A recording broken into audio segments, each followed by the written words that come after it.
अगर आप देखेंगे कि कम इनकम सर्कल में किसी को अगर ये ड्रीम्स पूरे करने भी हैं, तो घर लोन पे होता है अमूमन, गाड़ी लोग लोन पे लेते हैं, पढ़ाई लिखाई के लिए भी आजकल लोन मिलने लग गया है, घूमने जाने के लिए भी लोन मिलने लग गया है। नाम, शोहरत, इसके लिए लोग क्या करते हैं, किसी जगह पे जाते हैं तो फोटो खिंचाने में ज्यादा बिजी रहते हैं, क्योंकि उनको लोगों को फेसबुक के जरिए या इंस्टाग्राम के जरिए लोगों को दिखाना है कि देखो मैं घूमने गया। वो जब घूम रहे होते हैं तब एंजॉय शायद नहीं करते, या उतना नहीं करते जितना करना चाहिए। वो फोटो खिंचाने में और मेमोरीज कलेक्ट करने में रह जाते हैं, और रोजमर्रा की जिंदगी में उन फोटोज को खोल के कभी देखते भी नहीं है, क्योंकि व्यस्त हैं। अच्छा, इसके अलावा चैरिटी भी अमूमन नहीं कर पाते लोन को चुकाने के चक्कर में, और स्टेबिलिटी या लाइफस्टाइल, इनमें से कुछ भी नहीं होता, क्योंकि रोटी कपड़ा और मकान में ही ज्यादा खर्च हो रहा है।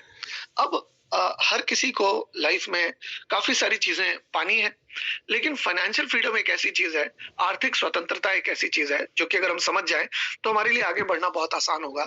यानी कि पैसा और समय, ये दोनों एक साथ होने को फाइनेंशियल फ्रीडम कहते हैं। बहुत सारे लोग हम देखते हैं, हमारे नजर में भी है, जिनके पास पैसा है तो समय नहीं, समय है तो पैसा नहीं है। तो कुछ ना कुछ तो ऐसा करना पड़ेगा जिससे दोनों समय समय के साथ हमें मिले। हर किसी को, अगर मैं आपसे पूछूं कि अगर हम 6 महीने के लिए घूमने चलें, तो आप में से बहुत सारे लोग कहेंगे कि 6 महीने के लिए घूमने के लिए तो पैसा चाहिए, पैसा हमारे पास है नहीं। अगर आप हमें पैसा दे दें तो 6 महीने के लिए क्यों, मैं आपके साथ 12 महीने के लिए भी घूमने के लिए चल सकता हूँ। और कुछ लोग होंगे जो कहेंगे नहीं, पैसे की तो कोई दिक्कत नहीं है, पैसे तो हम चाहे आपके भी देते हैं थोड़े बहुत, लेकिन 6 महीने का समय नहीं है, क्योंकि हम 6 महीने के लिए बाहर रहेंगे तो हमारा बिजनेस कौन संभालेगा। हम अगर मान लीजिए ट्रांसपोर्ट की लाइन में है, तो दिन रात सुबह शाम कॉल आते हैं, ये गाड़ी का एक्सीडेंट हो गया, अरे पुलिस ने पकड़ लिया, अरे दिक्कत आ गई, या कोई भी असुविधा हो सकती है। तो ये आप देखिए कि ये जो 6 महीने तो घूमने नहीं जा सकते, नहीं तो काम बंद पड़ जाएगा। तो पैसा है तो समय नहीं, समय है तो पैसा नहीं है। तो हम लोग ऐसा क्या करें कि हमारे पास दोनों एक ही साथ मौजूद हो। हर किसी को हम देखते हैं कि समय चाहिए, हर किसी को पैसा चाहिए, हर किसी को सिक्योरिटी चाहिए, और हर किसी को मान सम्मान चाहिए, इज्जत चाहिए, हर किसी को चाहिए। क्या मैं सही हूँ?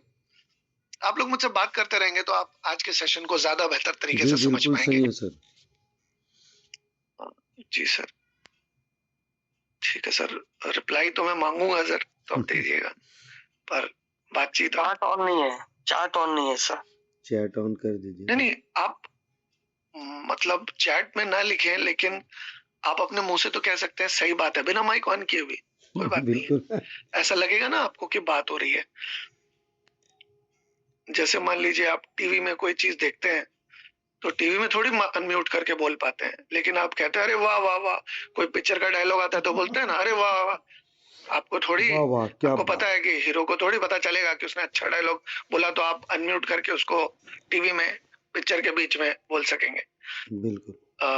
क्योंकि बातचीत करने का मतलब ये हुआ कि आप कॉन्वर्स मतलब एक सेशन में रहें, और अनम्यूट कर रहे हैं सर, वो तो मुझे पता ही है कि वो तो मीटिंग में रहते ही हैं, उनके अनम्यूट किए बिना भी, इसलिए मैं कह रहा हूँ। बाकी क्वेश्चन एंड आंसर के सेक्शन में लिख सकते हैं, अगर चैट का ऑप्शन ऑन नहीं भी है तो, क्योंकि चैट का ऑप्शन करते ही लोग लिखते हैं रॉकिंग ग्रेनेटर्स, मैं यहाँ से हूँ, मेरा नाम ये है। मीटिंग के दौरान तो मुझे नहीं जानना है ना कि आपका नाम क्या है, या मीटिंग के दौरान मैं रॉकिंग ग्रेनेटर्स करूंगा तो मीटिंग कब करूंगा, इसलिए मैं चैट का ऑप्शन ऑन नहीं करता। क्योंकि चैट का ऑप्शन ऑन करते ही लोगों का चैट करने पे ज्यादा ध्यान होता है, वो कहाँ से है ये बताने पे ज्यादा ध्यान होता है, और मीटिंग पे कम, इस वजह से नहीं ऑन करता। अब मैं चलूं मीटिंग आगे बढ़ाऊं? यस। अब ओके,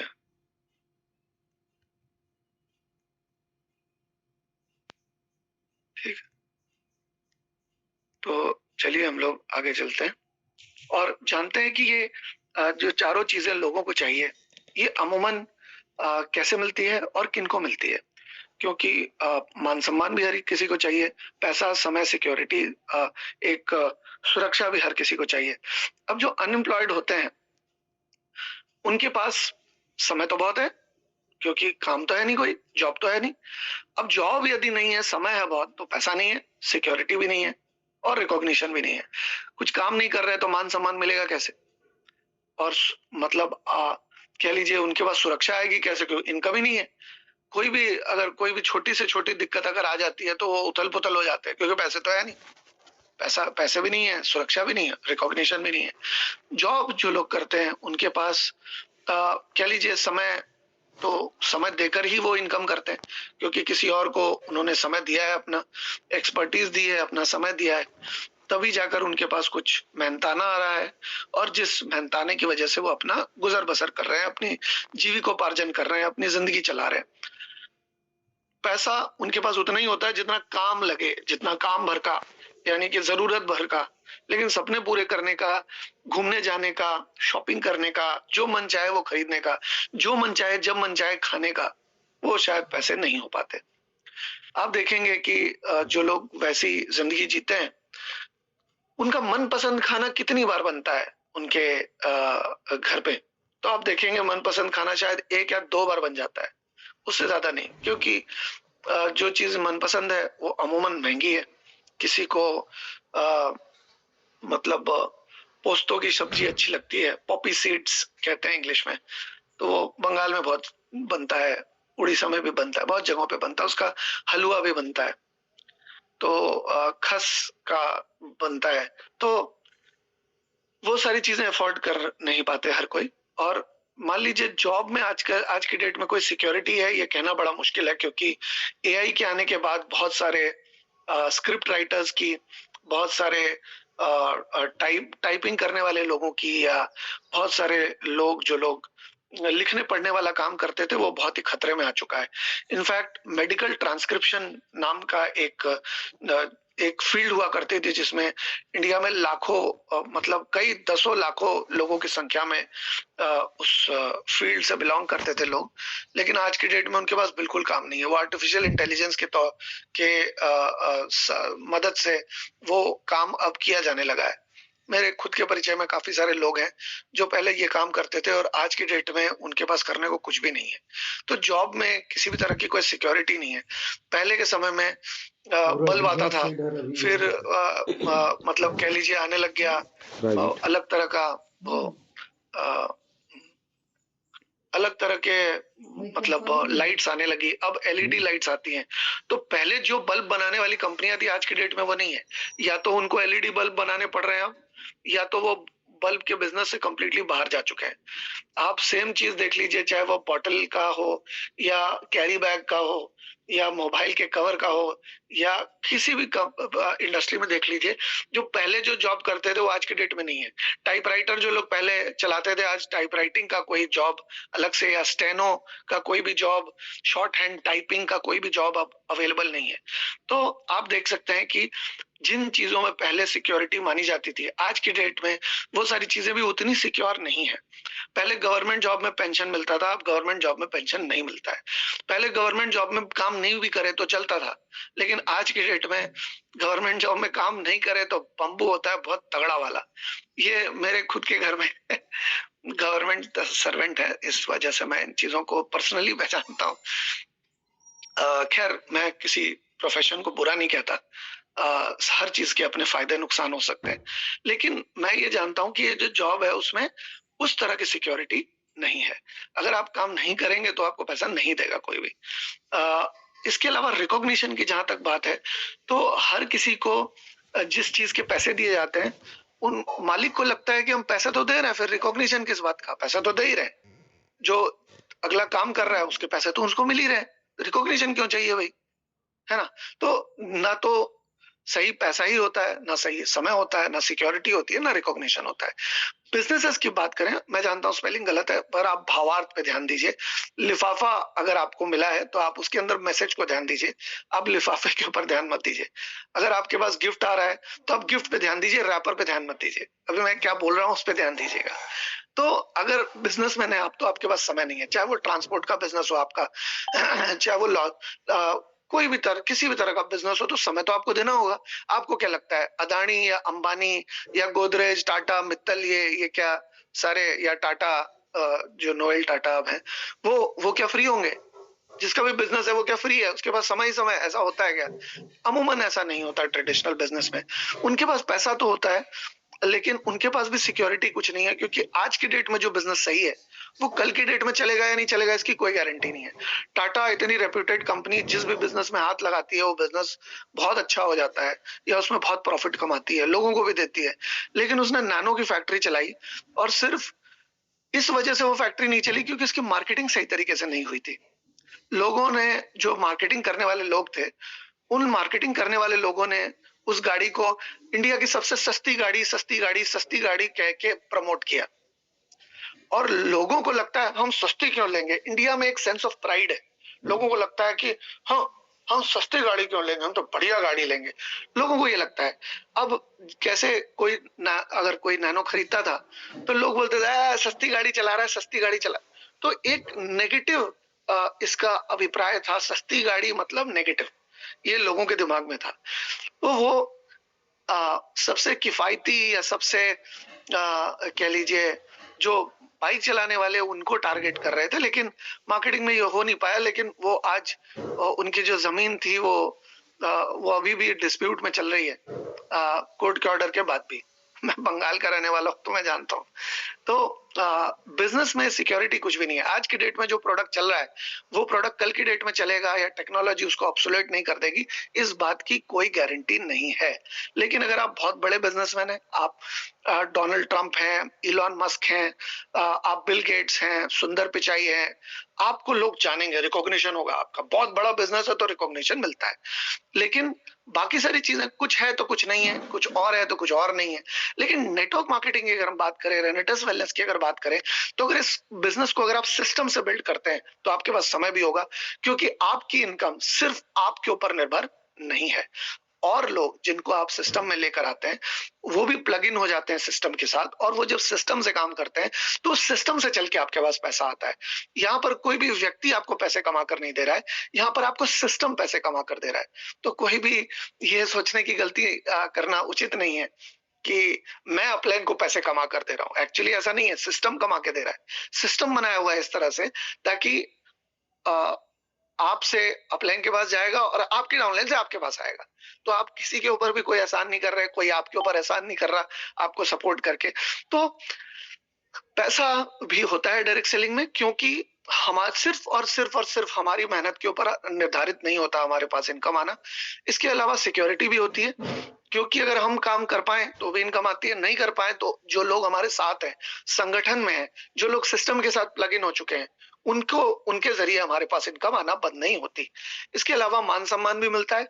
जिनको इस बिजनेस में हमने मदद की है, जिनको इस बिजनेस में हमने सपोर्ट किया है, वो सारे लोग हमें सम्मान करते हैं बिजनेस में आगे बढ़ने के बाद भी, क्योंकि उनको हमने सपोर्ट किया है, क्योंकि हमने उनकी मदद की है। अपलाइन के बिना मुश्किल होता है बिजनेस करना। आगे चल के भी आपको काउंसलिंग की जरूरत होती है।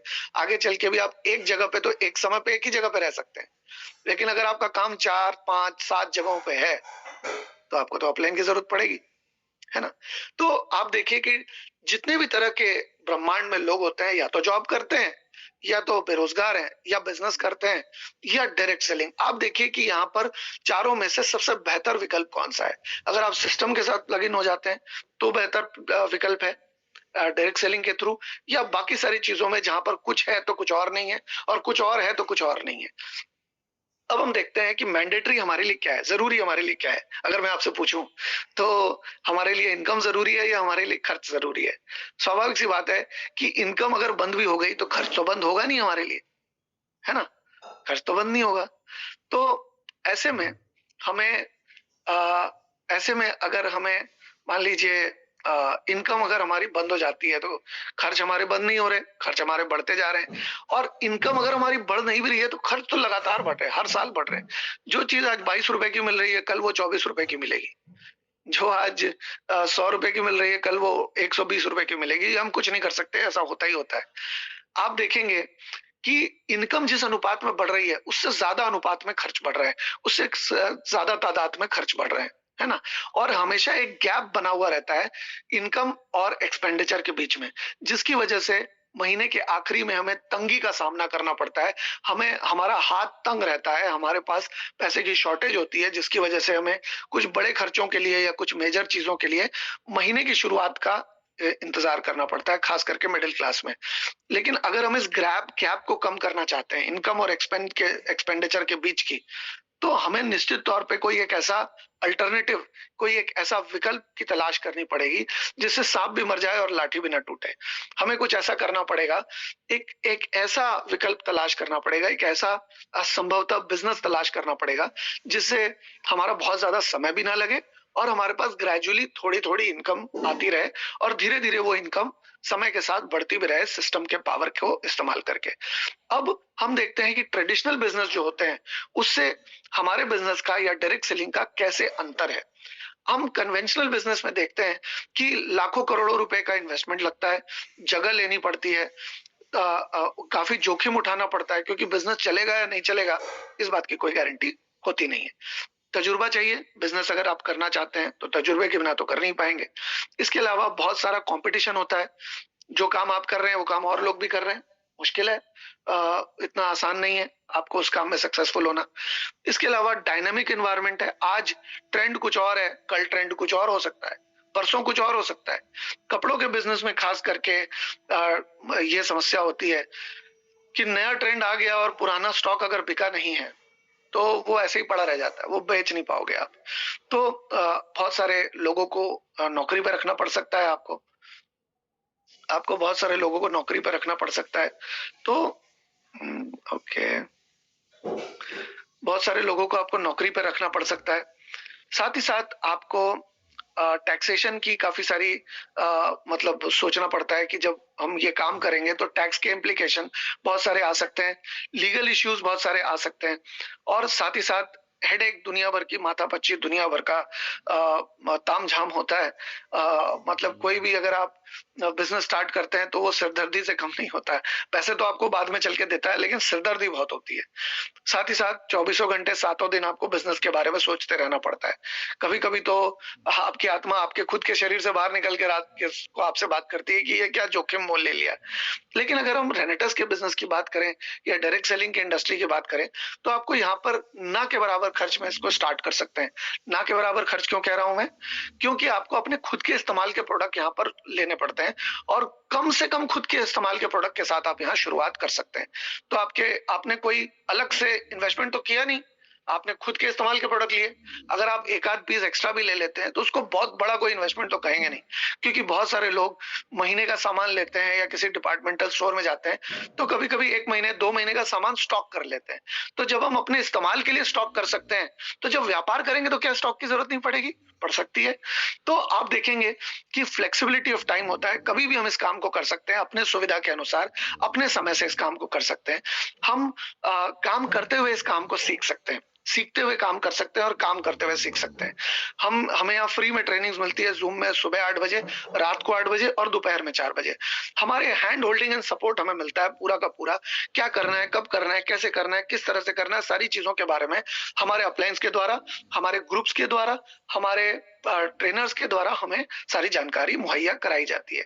इसके अलावा जिस जगह पे आप काम करना चाहते हैं उस जगह पे कर सकते हैं, जहां चाहे वहां कर सकते हैं, जिसके साथ चाहे उसके साथ कर सकते हैं, जब मर्जी है तब कर सकते हैं। तो फ्लेक्सिबिलिटी है जगह की, कोई लीगल इश्यूज नहीं है, आपको यहाँ पर कोई लीगल टीम की आवश्यकता नहीं है काम को करने के लिए, कोई रिस्क या कोई जोखिम उठाने की जरूरत नहीं है। पैसे लगाए नहीं तो जोखिम खाएगा। तो कोई हेडेक नहीं है आपको, यहाँ पर कोई ओवरहेड्स नहीं है आपके ऊपर, कोई खर्चे नहीं है जो बंधे हुए।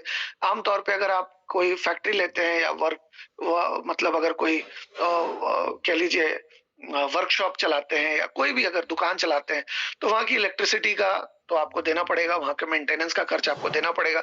लेकिन यहाँ पर यानी कि कन्वेंशनल बिजनेस के जो नुकसान है वो यहाँ नहीं है, लेकिन कन्वेंशनल बिजनेस में बहुत सारे ऐसे फायदे हैं जो कि फायदे यहाँ हैं लेकिन नुकसान नहीं है। तो यहाँ पर काफी सारे फायदे हैं उसको करने के। अब हम मनी, टाइम एंड सिक्योरिटी के कॉन्सेप्ट को बेहतर तरीके से समझते हैं। अगर हम 10 घंटे काम करके 30,000 रुपए कमा रहे हैं तो हमारी जिंदगी जैसे तैसे चल रही है या चल रही है, लेकिन खुशनुमा नहीं है, क्योंकि हमें पैसे के लिए समय ज्यादा देना पड़ रहा है और पैसे इतने ही आ रहे हैं जितने में घर चल सके, किराया दे सके, हम खाने पीने का खर्च उठा सके। अगर 24 घंटे कोई काम करता है और 1 लाख रुपए की इनकम होती है, तो पैसा तो है, काम तो कर रहे हैं, लेकिन मशीन की तरह कर रहे हैं, उस पैसे को एंजॉय करने के लिए समय नहीं है। लेकिन अगर कोई 10 घंटे काम करके अगर 1 लाख रुपए कमा रहा है, तो हम ऐसा मान सकते हैं कि उसके पास पैसा भी है और समय भी है और वो खुश है। लेकिन यहाँ पर एक समस्या ये आती है कि अगर ये कंसिस्टेंट ना हो, तो अगर ये लगातार ना हो, तो अगर इसकी कोई सुनिश्चित ना हो, तो अगर कोई निश्चितता ना हो, तो मान लीजिए कभी कंपनी में किसी कारणवश आपको नहीं रखा गया, या कोई और दूसरा कारण आ गया, आपके हेल्थ का कोई चैलेंज आ गया, या कोविड जैसी कोई सिचुएशन आ गई, तो ऐसे में क्या होगा? ऐसे में जॉब सिक्योरिटी एक बहुत बड़ा एस्पेक्ट बन जाता है, एक बहुत बड़ा। जब तक सिक्योरिटी नहीं है आपके पास, तो टाइम और मनी दोनों रहते हुए भी अगर सिक्योरिटी नहीं है, तो आपका काम नहीं चलेगा, क्योंकि टाइम, मनी और सिक्योरिटी तीनों होगी तभी आपका पीस ऑफ माइंड होगा, नहीं तो पीसेस ऑफ माइंड हो जाएंगे, है ना? इसके अलावा हम देख सकते हैं कि रॉबर्ट टी कियोस्की ने हमें बताया है कि 2 तरह की इनकम होती है, काली और सफेद नहीं, एक्टिव और पैसिव इनकम। तो एक्टिव और पैसिव इनकम को अगर हम अच्छी तरह से समझें, तो एक्टिव इनकम वो इनकम है जिसके लिए हमें समय देना पड़ता है, जिसके लिए हमें मेहनत करनी पड़ती है। वो इनकम जो हमारे समय देने से आती है और समय ना देने से रुक जाती है। वो इनकम जो हमारे मेहनत करने से आती है, मेहनत करना बंद करने से रुक जाती है। वो इनकम जिसके लिए हमारी शारीरिक उपस्थिति जरूरी है। समझा पा रहा हूँ?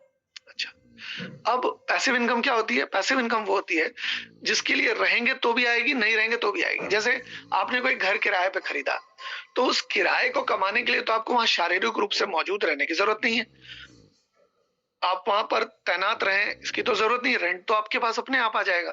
आपको शारीरिक वर्जिश करने की उसमें जरूरत नहीं है। इसको अगर फिर पुनः विभाजित करें तो 4 हिस्सों में किया जा सकता है। सबसे पहला है एम्प्लॉइज, जो लोग नौकरी करते हैं, मेहनत करते हैं पर किसी और के लिए, पैसा कमाते हैं लेकिन अपने समय को देकर, अपने एक्सपीरियंस को देकर, अपनी स्किल को देकर।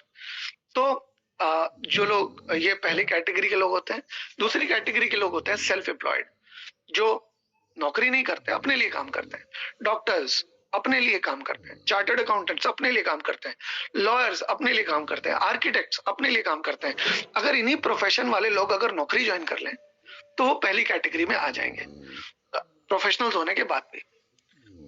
अब अगर हम तीसरी कैटेगरी के बारे में बात करें, तो बिजनेस ओनर्स की बात हो रही है, यानी कि वो लोग जो लोग कोई बिजनेस चला रहे हैं। मैं दुकानदार को बिजनेस नहीं मानता, वो सेल्फ एम्प्लॉयड है। क्यों? क्योंकि उनके बिजनेस को चलाने के लिए उनकी शारीरिक उपस्थिति जरूरी है। अगर आपकी किराने की दुकान है, या आपके पास अगर कोई राशन शॉप है, तो आप किसी और के भरोसे 6 महीने वो दुकान छोड़ नहीं सकते। लेकिन अगर आपका बड़ा बिजनेस है, या अगर आपकी बड़ी दुकान है, तो आप एक कैमरा लगाकर वहां पर शारीरिक रूप से उपस्थित ना रह के भी शॉप की निगरानी कर सकते हैं, उसकी देखरेख कर सकते हैं, और आपका एक सिस्टम लगाया हुआ होगा जो सिस्टम से प्लग इन होके काम चल रहा होगा। शारीरिक उपस्थिति की जरूरत नहीं है, उसको बिजनेस कहूंगा मैं। तो बिजनेस जो लोग करते हैं उनके पास इनकम आती है। और जो लोग इन्वेस्टमेंट्स करते हैं, अब वो किसी भी तरह का इन्वेस्टमेंट हो सकता है। बहुत सारे लोग बैंक में एफडी करते हैं और उसके उनको इंटरेस्ट आता है, उससे उनका काम चलता है। बहुत सारे लोग डिवेंचर्स लेते हैं, बहुत सारे लोग उनके पास कह लीजिए शेयर से उनके पास डिविडेंड्स आते हैं, तो उससे उनका काम चलता है। बहुत सारे लोग अलग अलग तरीके की चीजें करते हैं। कुछ लोग किराए पे मकान दे देते हैं और किराए पे वो इनकम करते हैं। तो ऐसे बहुत सारे अलग अलग तरीके के लोग काम करते हैं। तो इनमें मूलभूत फर्क क्या है? मूलभूत फर्क ये है कि एक्टिव इनकम करने वाले लोग धरती पर 90% है। 90% लोग एक्टिव इनकम करते हैं। पैसिव इनकम करने वाले लोग कितने हैं? स्वाभाविक सी बात है कि 10% ही बचे। और इनमें और मूलभूत फर्क क्या है? मूलभूत फर्क यह है कि एक्टिव इनकम करने वाले लोगों के पास कितना पैसा है। देखा जाता है कि एक्टिव इनकम करने वाले 90% लोगों के पास 10% पैसा है, और पैसिव इनकम करने वाले 10% लोगों के पास 90% पैसा है आज इस दुनिया में। ये हमारी लाइफ हमारे सामने आ गई है। ये वास्तविकता है कि टाटा, बिरला, अंबानी, अदानी, इनके पास जितने पैसे हैं हमारे पास तो है नहीं। हमारे पास मिला के शायद उतने पैसे ना हो। तो आप 90% देखेंगे 80% लोग कि कॉमन ऐसे ये जो होते हैं। 90% यही बताया था ना, पैसा मोर टॉपिक अगर तो है। समान रूप से यहाँ बांट पूरा दिया बैठे जाए थे अगर एक्टिव इनकम करने वाले और 90% रिकॉर्डिंग लोगों कर में, रहे थे। तो भी 5 साल के बाद पैसिव इनकम करने वाले लोगों के पास पैसा ज्यादा और एक्टिव इनकम करने वाले लोगों के पास दोबारा से पैसा कम हो जाएगा। क्यों? इसका कुछ कारण है। कारण क्या है? कारण ये है कि एक्टिव इनकम करने वाले लोग हाउ के ऊपर फोकस करते हैं, कोई भी काम कैसे किया जाना है इसके ऊपर फोकस करते हैं, जिसकी वजह से आपको मैं एक चीज बताता हूँ। ताजमहल किसने बनाया था? अब ये सवाल जो मैं आपसे पूछ रहा हूँ आप मन मन में जवाब दे सकते हैं, या आप क्वेश्चन एंड आंसर में भी लिख सकते हैं। मकसद ये है कि आप जब बात करते रहेंगे मुझसे, चाहे मुझे सुनाई दे या ना दे, चाहे मुझे दिखाई दे या ना दे, तो आप ज्यादा ग्रहण कर पाएंगे बातों का, क्योंकि बातचीत के दौरान जो भी जानकारी का आदान प्रदान होता है उससे आप ज्यादा समय तक अपने दिमाग में रख सकते हैं। तो अगर हम देखें तो ताजमहल बनाया था शाहजहां ने, या कहते हैं कि शाहजहां ने बनाया था, लेकिन असल में किसी व्यक्ति ने बनाया था जिसका नाम लाहौरी लाहौरी करके कुछ था, लेकिन आज उसका पूरा नाम भी हम जानते नहीं, ज्यादातर लोग नहीं जानते। उसने अपने हाथ कटवा दिए ताजमहल बनाने के बाद, लेकिन उसका नाम नहीं जानते हो, है ना। लेकिन ताजमहल के साथ शाहजहां का नाम क्यों लिया जाता है? क्योंकि ताजमहल बनाने के पीछे वाई जो है वो शाहजहां का ही था। तो अगर आपको हाउ नहीं पता, कोई बात नहीं, आपको वाई जानना जरूरी है, जिसकी वजह से मैंने इस काम को, इस सेशन को शुरुआत करने से पहले आपसे पूछा था कि आपका वाई जो है वो अगर उनमें से कुछ है जो आपके बड़ा ड्रीम सर्कल है तो बेहतर होगा, क्योंकि बहुत सारे लोग अपने छोटे इनकम सर्कल को, अपने बड़े ड्रीम सर्कल को छोटे इनकम सर्कल में घुसाने की चेष्टा करते हैं। तो बड़ा सर्कल तो छोटे सर्कल के अंदर घुसेगा नहीं।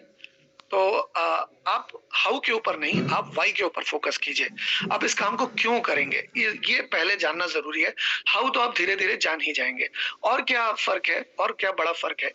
हमें बचपन से कहा जाता है कि बेटा अच्छी से अच्छी पढ़ाई करो ताकि अच्छी से अच्छी नौकरी मिले, ताकि अच्छा से अच्छा फ्यूचर हो सके तुम्हारा। इसका मकसद क्या है? इसका मकसद ये है कि जब हम पढ़ाई करेंगे तो पढ़ाई से हमारी स्किल ऊंची होगी, हमारी ज्यादा रेट होगी हमारी। मतलब अगर 1 लाख रुपए का पैकेज है किसी का महीने का, तो आपके पर घंटे की इनकम ज्यादा होगी। ज्यादा से ज्यादा पढ़ाई करो ताकि ज्यादा से ज्यादा इनकम हो, ताकि ज्यादा से ज्यादा रेट हो सके तुम्हारा। तो 1 घंटे का कितना कमाते हैं वो रेट वाला कॉन्सेप्ट है। लेकिन पैसिव इनकम करने वाले लोग, क्या वो लोग भी रेट पे फोकस करते हैं? शायद नहीं। वो लोग किस चीज के ऊपर फोकस करते हैं? वो टाइम के ऊपर फोकस करते हैं। अगर मान लीजिए